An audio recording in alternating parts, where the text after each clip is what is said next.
From the Pastorals of Virgil, as translated by John Dryden. The occasion of the first pastoral was this. When Augustus had settled himself in the Roman Empire that he might reward his veteran troops for their past service, he distributed among them all the lands that lay about Cremona and Mantua, turning out the right owners for having sided with his enemies. Virgil was a sufferer among the rest, who afterward recovered his estate by Maecenas' intercession, and as an instance of his gratitude composed the following pastoral, where he sets out his own good fortune in the person of Tityrus, and the calamities of his Mantuan neighbours in the character of Melibœus. Beneath the shade which beechen boughs diffuse, you, Tityrus, entertain your sylvan muse. Round the wide world in banishment we roam, forced from our pleasing fields and native home, while stretched at ease you sing your happy loves, and Amaryllis fills the shady groves. These blessings, friend, a deity bestowed, for never can I deem him less than God.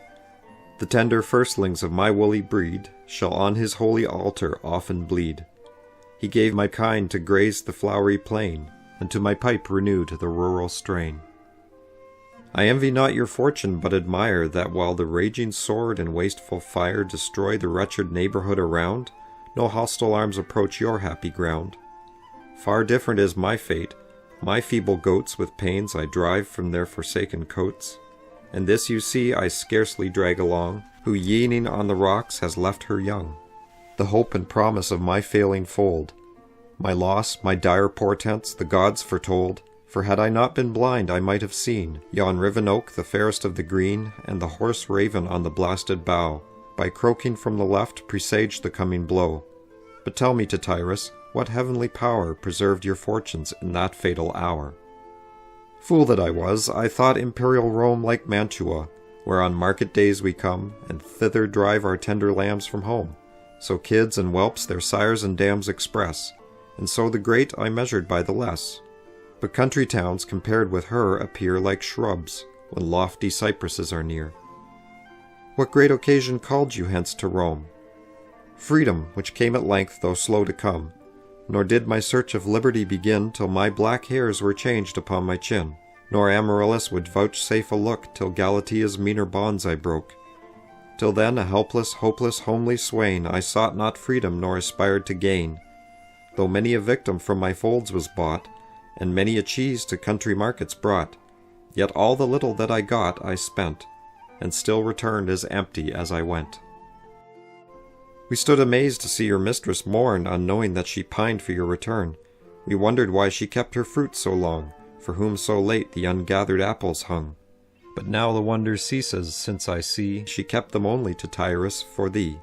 For thee the bubbling springs appeared to mourn, and whispering pines made vows for thy return. What should I do? While here I was enchained, no glimpse of godlike liberty remained, nor could I hope in any place but there to find a God so present to my prayer. There first the youth of heavenly birth I viewed, for whom our monthly victims are renewed. He heard my vows and graciously decreed my grounds to be restored, my former flocks to feed.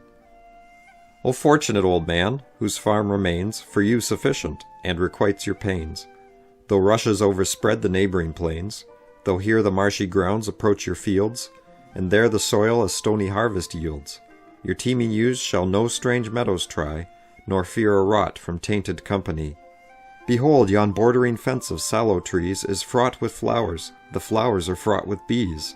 The busy bees, with a soft murmuring strain, invite to gentle sleep the labouring swain, while from the neighbouring rock with rural songs, the pruner's voice the pleasing dream prolongs. Stock doves and turtles tell their amorous pain, and from the lofty elms of love complain. The inhabitants of seas and skies shall change, and fish on shore and stags in air shall range. The banished Parthian dwell on Erar's brink, and the blue German shall the Tigris drink, ere I, forsaking gratitude and truth, forget the figure of that godlike youth. But we must beg our bread in climes unknown, beneath the scorching or the freezing zone, and some to far Oaxus shall be sold, or try the Libyan heat or Scythian cold. The rest among the Britons be confined, a race of men from all the world disjoined. Oh, must the wretched exiles ever mourn, nor after length of rolling years return? Are we condemned by fate's unjust decree no more our houses and our homes to see? Or shall we mount again the rural throne, and rule the country kingdoms once our own? Did we for these barbarians plant and sow? On these our happy fields bestow?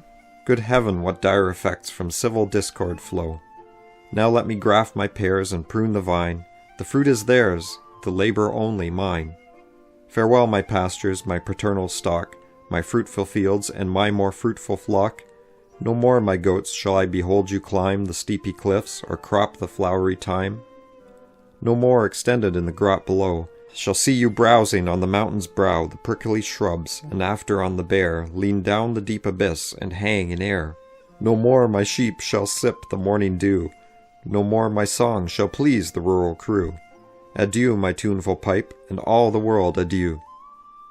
This night at least with me forget your care. Chestnuts and curds and cream shall be your fare. The carpet ground shall be with leaves o'erspread, and boughs shall weave a covering for your head. For see, yon sunny hill the shade extends, and curling smoke from cottages ascends.